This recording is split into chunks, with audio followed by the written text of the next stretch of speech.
Bismillahirrahmanirrahim. I am Dr. Mohibullah Wazir, and we discuss the shaft of the humerus. The second lecture. Look, the shaft of the humerus, it is almost cylindrical in the upper part and triangular in the lower part. You see the upper end, see the lower, and you see the shaft below the cervical neck. It is the shaft, and it is having, look, the medial border, and then the lateral border, and then the anteromedial surface, and then the anterolateral surface, and then the posterior surface. That is medial or anteromedial, that is lateral or anterolateral, and that is the posterior surface. On the anterior surface, over here you have seen the surgical leg, and the importance of that I have discussed. Then you see this groove, which is called as bicipital groove or intertubercular sulcus, and it is having this lateral lip and this medial lip and the floor of the sulcus. And you already know to the lateral lip is attached this pectoralis major, and to the medial lip is attached this teres major, and to the floor is to the sulcus is attached the latissimus dorsi muscle. And then at the shaft, you look at the shaft on the lateral surface. Over here you look a very rough V-shaped tuberosity or V-shaped rough area on the lateral surface, and this V-shaped rough area on the lateral surface, that is being called as deltoid tuberosity. And note the point, to this deltoid tuberosity is being attached over here the tendon of the deltoid muscle.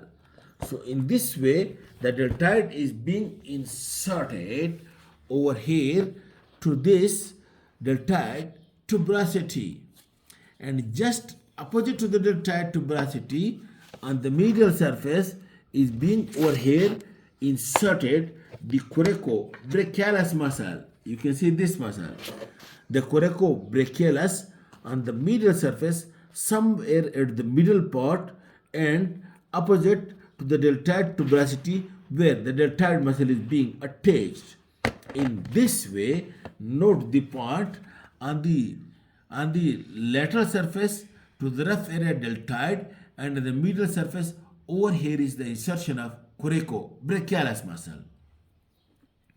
And then look, just below the insertion of coracobrachialis, you can see this foramen, which is nutant foramen, and this nutant foramen is being directed downward toward the lower end or toward the elbow joint.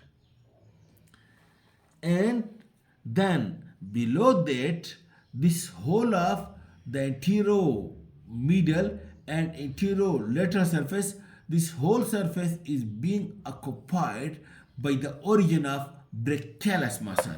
This big muscle you see over here, this big muscle brachialis, or see from this side, this is the biceps, below the bicep, this big muscle is the brachialis muscle, and this whole anteromedial anterior surface is being occupied by the brachialis. And above that is the insertion of coracobrachialis, and that surface insertion of deltoid. And then look over here, that the medial border is more prominent in the lower part. In the same way, the lateral border is also more prominent in the lower part, and this is being called as medial supracondylar ridge and lateral supracondylar ridge.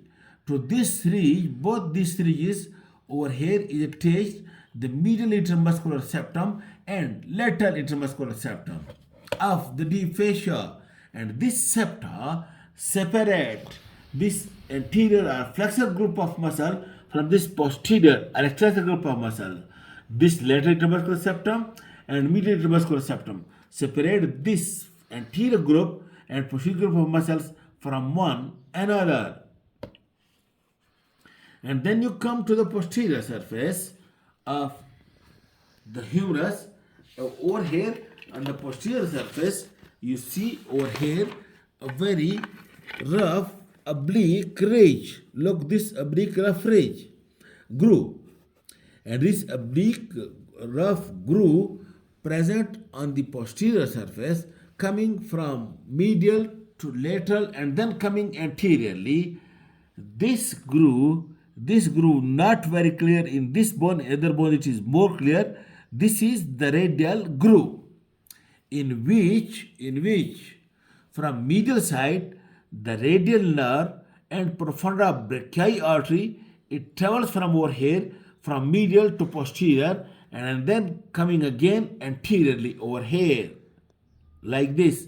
This radial groove contains the radial nerve and profunda brachii artery coming from medial to posterior and then again coming anteriorly. Alright, and note the point,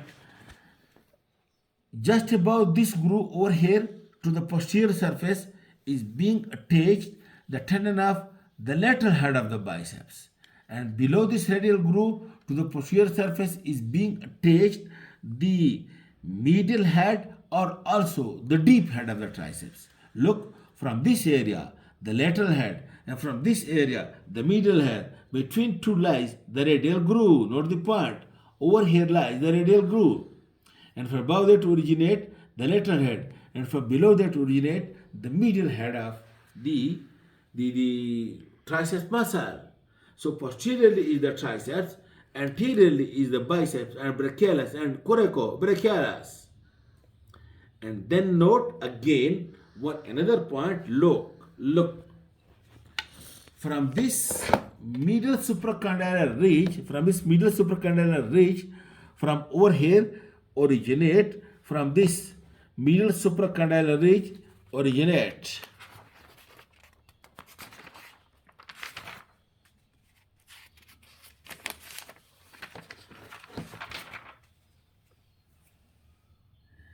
and you can see over here from this medial supracondylar ridge originate the pronator teres. Pronator teres muscle.